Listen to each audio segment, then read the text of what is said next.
అనారోగ్యం, ఉద్యోగం, వ్యాపారం అప్పులతో బాధపడుతున్నారా? వెంటనే జేకేఆర్ గురువు గారికి కాల్ చేసి అపాయింట్మెంట్ తీసుకోండి.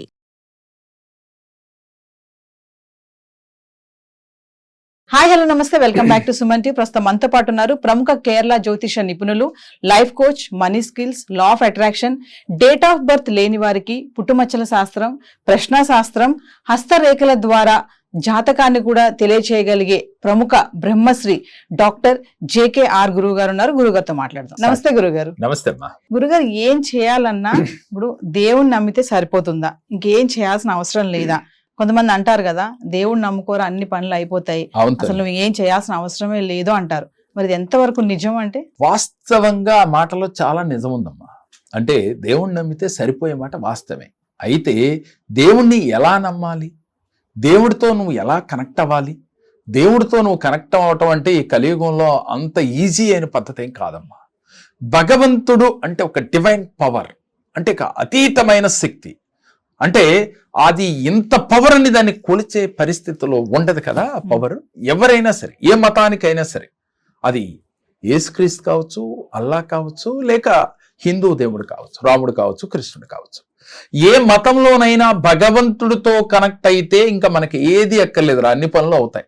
మరి అట్లా కనెక్ట్ అయిన వాళ్ళు ఎవరున్నారమ్మా అంటే, మనకు పూర్వం రోజుల్లో తీసుకుంటే అన్నమయ్యని తీసుకోరా, వెంకటేశ్వర స్వామితో కనెక్ట్ అయ్యాడు. కనెక్ట్ అయిన కానించి వెంకటేశ్వర స్వామి ఆయనకి పల్లకి మోసాడు. ఇంకా భక్త తుకారం, ఇలా చూస్తే ఎంతో మంది భగవంతుడితో కనెక్ట్ అయిన వాళ్ళు పూర్వం రోజుల్లో చాలా మంది, మనం రియల్గా చూడాల, సినిమాల్లోనో కథల్లోనో బుక్స్ లో చదువుకున్నాం. అంటే ఎంతో మందిని చూసాం, విన్నాం. అంటే చూడటం అంటే సినిమాల్లో చూసాం, బుక్స్ లో చదివాము, అంటే మన పురాణాల్లో విన్నాం మనం. అంటే ఎంతో మంది భగవంతుడితో కనెక్ట్ అయి ఉన్నారు. వారికి ఏమీ అక్కర్లేదుల తల్లి, భగవంతుడితో కనెక్ట్ అయ్యారు కాబట్టి వారు కోరుకున్నది ఏదైనా భగవంతుడు వచ్చి ప్రత్యక్షమై వారికి ఇచ్చేస్తారు. కానీ కలియుగంలో అంత ఈజీ కాదు. అలా అని ఈజీ రెండో కోణంలో ఎలా, నువ్వు భగవంతుడిలాగా నువ్వు మారినప్పుడు, భగవంతుడిలాగా మనిషి మారటం ఏంటమ్మా అంటే ఈ పాటికి నీకే సందేహం వచ్చి ఉంటుంది. భగవంతుడు అంటే ఒక అతీత శక్తి అంటున్నామే, మరి మనిషి అంత అతీతమైన శక్తా అంటే వాస్తవంగా కాదనే ఆన్సర్ వస్తుంది. కానీ నువ్వు మారినాడు అలాంటి శక్తివంతుడు అవుతావు. భగవంతుడు అంటే మనలో ఉన్న ఆత్మే పరమాత్మ అని చెప్పుకుంటున్నాం కదా. అంటే మనలో భగవంతుడు కొలువై ఉన్నాడు అని చెప్పుకుంటున్నాం. కానీ నీ శక్తి నువ్వు మర్చిపోతున్నావు. కొన్ని త్రేతాయుగం, ద్వాపరయుగంలో భగవంతుడు మనిషితో మాట్లాడేవాడమ్మా. మరి ఈ రోజు మనం భగవంతుడు మాట్లాడుతున్నాడా? మన గుళ్ళోకి వెళ్ళి రాయి రూపంలో భగవంతుడిని చూస్తూ ఉన్నాం, లేదు ఒక అతీత శక్తి ఎక్కడో ఉందని చెప్పి ఊహించుకుంటూ ఉన్నాం.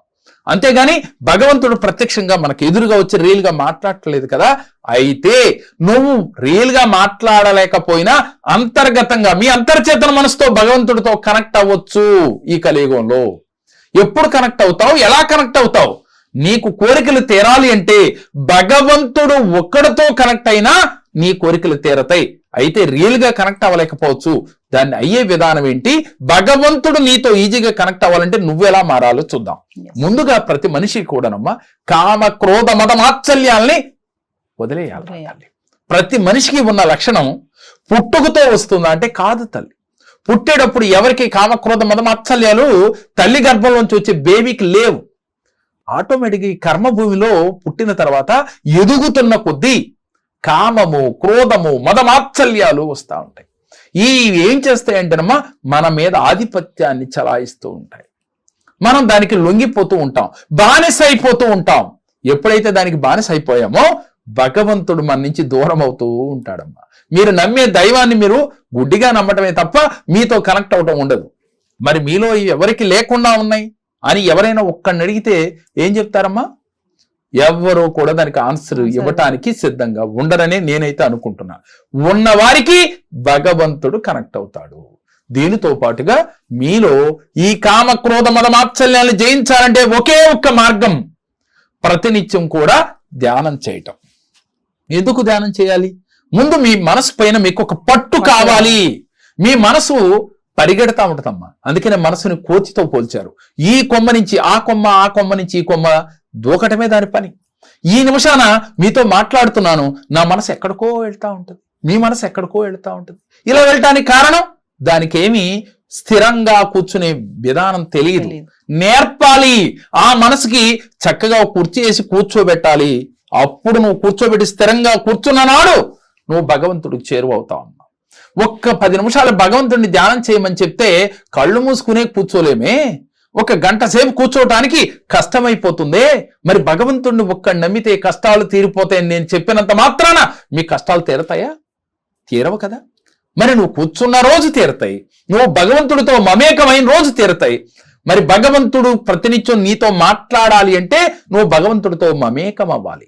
నీ ఆత్మ పంచభూతాలతో కనెక్ట్ అవ్వాలి, అలాగే యూనివర్స్తో కనెక్ట్ అవ్వాలి, నువ్వు నమ్మిన దైవానికి కనెక్ట్ అవ్వాలి. అప్పుడు నీకు భగవంతుణ్ణి ఆజ్ఞాపించవచ్చమ్మా. చాలా వీడియోల్లో మనం చెప్పుకున్నాం, భగవంతుణ్ణి నువ్వు ఆజ్ఞాపించే రోజు ఒకటి ఉంది, నువ్వు మారిన రోజు. లేదు అంటే భగవంతుడు అసలు నీకు కంటికి కాదు కదా, దరిదాపులు కూడా కనపడ్డు. ఆ డివైన్ పవర్ నువ్వు కంటితో చూడలేవమ్మా. ఈ జన్మ చాలదు, కానీ మానవ జన్మ ఉత్తమోత్తమైన జన్మ. భగవంతుణ్ణి చూసే శక్తి ఒక మానవుడికి ఉంది, కానీ దాన్ని తెలుసుకోలేకపోతున్నాం. ఈ అజ్ఞానంలో మనం మగ్గిపోతూ ఉన్నాం. ఈ కనపడేవన్నీ నిజమనుకుంటూ ఉన్నాం. ఇవన్నీ తెలిసి ఎన్నాళ్ళు నిజమని నమ్మి ఆ భ్రమలో బతికేస్తూ ఉన్నాం. ఇప్పటికైనా కళ్ళు తెరువు, జీవితం ఇది కాదు, ఎదరింకా ఉంది అని తెలుసుకో. నువ్వు ఉన్నతమైన విలువలతో నువ్వు ముందుకు వెళితే నీ జీవితం అద్భుతంగా మారుతుందమ్మా. దీనికి ఒక కథ కూడా చెప్పుకోవచ్చు మనం. మనకి రామాయణాన్ని రాసింది వాల్మీకి. రామాయణం అంటే వాల్మీకి జీవిత చరిత్ర చూసుకుంటే ఫస్ట్ ఆయన దారిలు కొట్టే దొంగ అని చెప్పుకుంటూ ఉంటాం, మన పురాణాలు అదే చెప్తూ ఉంది. మరి ఆయన రామాయణాన్ని రచించారు కదా, అంటే ఆయనలో ఎంత శక్తి వచ్చింది అంటే, ఫస్ట్ దారిలు కొట్టే దొంగ అయినా దారిలో దొంగతనంగా ఆయన చేసినప్పటికీ కూడా మరి రామాయణాన్ని రచించే శక్తి ఆయనకు వచ్చింది అని అంటే, మనిషి మారితే ఎవరైనా కూడా అలాంటి అద్భుత ఫలితాలు పొందవచ్చు అని ఆ కథ నుంచి మనం నేర్చుకోవలసిన సారాంశం. ఇలా ఎన్నో స్టోరీస్ అమ్మ, ఒకటి కాదు రెండు కాదు. అన్నమయ్య చూడండి, అన్నమయ్య ఫస్ట్ అంతా కూడా ఎలా ఉన్నాడు, ఎలా చేశాడు, తర్వాత ఆయనలో భగవంతుడు ఎలా కనెక్ట్ అయిన తర్వాత ఆయన జీవితం ఎలా మారిపోయింది. చివరికి భగవంతుడు సైతం దిగొచ్చాడే. మరి అన్నమయ్య నువ్వు కాలేవా? అన్నమయ్య నీలాంటి మనిషి కాదా? ఆలోచిస్తే వాస్తవంగా అన్నమయ్య కూడా మనలాంటి మనిషేనమ్మా. కానీ సత్యాన్ని తెలుసుకున్నాడు, అన్వేషించాడు, దానికోసం మనసా వాచ కర్మణ సంకల్పం తీసుకుని పోరాడాడు. దేంతో పోరాడాడురా? మీ మనస్సుతో పోరాడాడు. ఎవరి మనసును వారు తెలుసుకోవాలి, నేనేంటో తెలుసుకోవాలి, నాకేం కావాలో తెలుసుకోవాలి, నేను భూమి మీదకి దేనికోసం వచ్చానో తెలుసుకోవాలి. నువ్వు వచ్చింది ఎంజాయ్ చేయడానికి కాదుగా, పబ్బలంపడి తిరగటానికి కాదుగా, తాగి తందనాలటానికి కాదుగా, ఎదుటి వ్యక్తిని దూషించడానికి కాదుగా, పక్కింటోళ్ళ గురించి మాట్లాడుకోవడానికి కాదుగా. నువ్వు వచ్చింది ఏ కార్యం చేత వచ్చావని మర్చిపోయావా అని నన్ను నేను క్వశ్చన్ చేసుకుంటే నాకు ఆన్సర్ వస్తుందమ్మా. నేను వచ్చిన కార్యం ఏమిటి, నేను చేయవలసింది ఏమిటి, నేను చేస్తున్నది ఏమిటి అనేది తెలుసుకున్న నాడు నువ్వే భగవంతుడివి, ఎవరో భగవంతుడు కాదమ్మా. నీలో అంతర్గతంగా దాగి ఉన్న ఆత్మరూపంలో ఉన్న భగవంతుడు నీతో మాట్లాడతాడు తల్లి. అప్పుడు కనపడతాడు నీకు ఎదురుగా భగవంతుడు, అప్పుడు కనపడతాడు నీ కోరికలైనా తదాస్తు అంటాడు. ఏది కోరితేది, నీకు డబ్బు కావాలా, ఐశ్వర్యం కావాలా, కారు బంగళా డబ్బులు భగవంతుడికి లెక్క అమ్మా, ఇవ్వటం లెక్క, లేకపోతే పెద్ద లెక్కలోయ. వీటికన్నా అల్టిమేట్ ఒకటి ఉందమ్మా, అది అన్నమయ్య. సినిమా చూస్తే తెలుస్తుంది మనకి, అందరం చూసుంటాం కదా. అన్నమయ్య అల్టిమేట్ గా ఎలాంటి ఆనందాన్ని పొందాడు చివరికి. ముందు ఆయన పొందిన ఆనందాలన్నీ చాలా చిన్నగా కనపడని తాత్కాలిక ఆనందాలు చూసి ఆయన కూడా అమ్మో ఇదే ఆనందం అనుకున్నాడు. ఇద్దరు భార్యలను చేసుకున్నాడు, ఈ ఆనందంలో మురిసిపోతూ ఉన్నాడు. చివరికి అర్థమైంది, ఆయన స్పర్శ తగిలినాడు, ఇది కాదురా ఆనందం, ఇది అని. ఆ మకరందాన్ని పొందిన నాడు ఇంకా ఆయన జీవితం ఏ స్థాయికి వెళ్ళింది, చరిత్రలో మిగిలిపోయాడు. అంటే ఒక చరిత్రలో మనకి ఒక పుస్తకంలో ఒక పేజీ మనకి కావాలి, మరో అన్నమయ్య కావాలి, భక్త తుకారం కావాలి, జీవితంలో భగవంతుడితో మమేకం అవ్వాలి అంటే, చరిత్ర మన గురించి చెప్పుకోవాలి అంటే ఇప్పుడుకైనా సమయం ఉంది. తెలుసుకో, మారు, నీ జీవితం అద్భుతంగా మారిపోద్దమ్మా. అది నేను నువ్వు కాదురా తల్లి. నేనేమంటానంటే మతంతో పని లేదు, ఎవరు నమ్మినా ఏ దైవమైనా ఆ స్థాయికి మనం ఎదగవచ్చు. ముందు నిన్ను నువ్వు తెలుసుకున్న రోజు అద్భుతాలు సృష్టించుకోగలవు. ఈ సత్యం అందరూ తెలుసుకుని ప్రతి ఒక్కరూ మారాలి అనే మోటోతోనే ఈ కేరళ సంఖ్య జ్యోతిషం యొక్క లక్ష్యం. అందుకని ఇన్ని వీడియోల్లో మనం చెప్తూ ఉన్నాం, ఎంతో మందికి ఐశ్వర్యం కావాలి, డెడ్ ఈజీ అని చెప్తుంటా నేను. ఎందుకని? ఊరికే వచ్చేస్తే ఐశ్వర్యం రాదు. నువ్వు మారాలి. మారి నువ్వు భగవంతుని ప్రార్థన చేయాలి. నీవు చేసే విధానం మారాలి. నీ ఆలోచన మారాలి. నీకు డబ్బు వస్తుంది.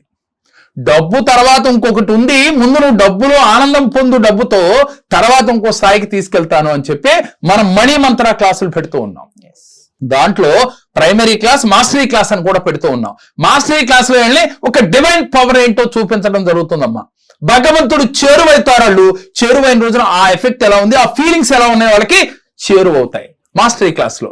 ఈ ప్రైమరీ క్లాస్ లో అయితే వాళ్ళకి ప్రజెంట్ అసలు మనిషి ఆర్థికంగా ఎలా స్థిరపడాలి, మన ఆలోచన ఎలా ఉండాలి, బంధాలని ఎలా కరెక్ట్ చేసుకోవాలి, జీవితంలో ఉన్నతంగా ఎలా బతకాలో ప్రైమరీ క్లాస్ లో వీళ్ళకి చెప్పడం జరుగుతుంది. అలాగే 1-to-1 సెక్షన్ కూడా మన దగ్గర ఉందిరా. ఆ 1-to-1 సెక్షన్ లో జీవితంలో ముందు నేను ఎన్నో కష్టాలు పడుతున్నాను సార్, ఈ కష్టాలు పోయే మార్గం లేదా, ఎందుకు ఈ కష్టాలు వచ్చినాయి అడిగితే వారికి ఏ జన్మల నుంచి ఈ కర్మలు, ప్రారంభ కర్మలు వచ్చినాయి, ఏ జన్మల నుంచి ఈ కష్టాలు ప్రాప్తించినాయి, దాని నుంచి బయటపడే మార్గం ఏమిటి అనేది 1-to-1 సెక్షన్ లో వీళ్ళకి చెప్పడం జరుగుతుందమ్మా. ఆ తర్వాత దీన్ని ఆన్లైన్, ఆఫ్లైన్ ద్వారా కూడా 1-to-1 సెక్షన్ ఉంది. సో అది ఎవరైతే ఈ కష్టాల్లో ఉన్నవారు ఒక్కసారి స్క్రీన్ పైన స్క్రోల్ అవుతున్న నెంబర్లకు కాల్ చేస్తే వారికి మరిన్ని వివరాలు వాళ్ళు తెలియజేస్తారా. ఈ అపాయింట్మెంట్ తీసుకుని ఒకసారి 1-to-1 సెక్షన్ లో వస్తే మీకు భగవంతుడితో ఎలా కనెక్ట్ అవ్వాలి, మీ కష్టాల నుంచి ఎలా బయటపడాలి, జీవితంలో ఉన్నతంగా ఎదగాలంటే మీరు ఏం చేయాలి అనేది పరిపూర్ణంగా వీరి జాతకాన్ని విశ్లేషించి, డేట్ ఆఫ్ బర్త్ లేదు, ప్రశ్నా శాస్త్రం, ఇంకా పుట్టుమచ్చల శాస్త్రం, లేక అస్త సాముద్రిక, ఇలా 11, 13 కోణాల్లో లా ఆఫ్ అట్రాక్షన్ ని వాడుతూ వారి జీవితంలో ఉన్న సమస్యల నుంచి బయటికి తీసుకురావడమే ఈ కేరళ జ్యోతిష్యం యొక్క మోటో. గుర్తుపెట్టుకోరా తల్లి. అందుకని ఎవరైనా కష్టాల్లో ఉన్నప్పుడు మీరు కంగారు పడకుండా ఒక్కసారి నన్ను అప్రోచ్ అయితే మీ జీవితాల్లో అద్భుతాలు పొంది తీరుతారు. నమస్కారం తల్లి.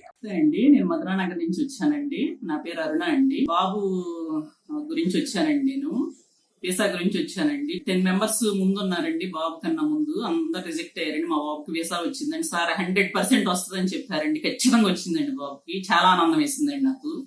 మళ్ళీ సెకండ్ టైం కూడా వచ్చానండి ఆర్థిక సమస్య గురించి. అది గవర్నమెంట్ మనీ ఆగిపోయినాయి అని వచ్చాము మా హస్బెండ్ నేను ఇద్దరము.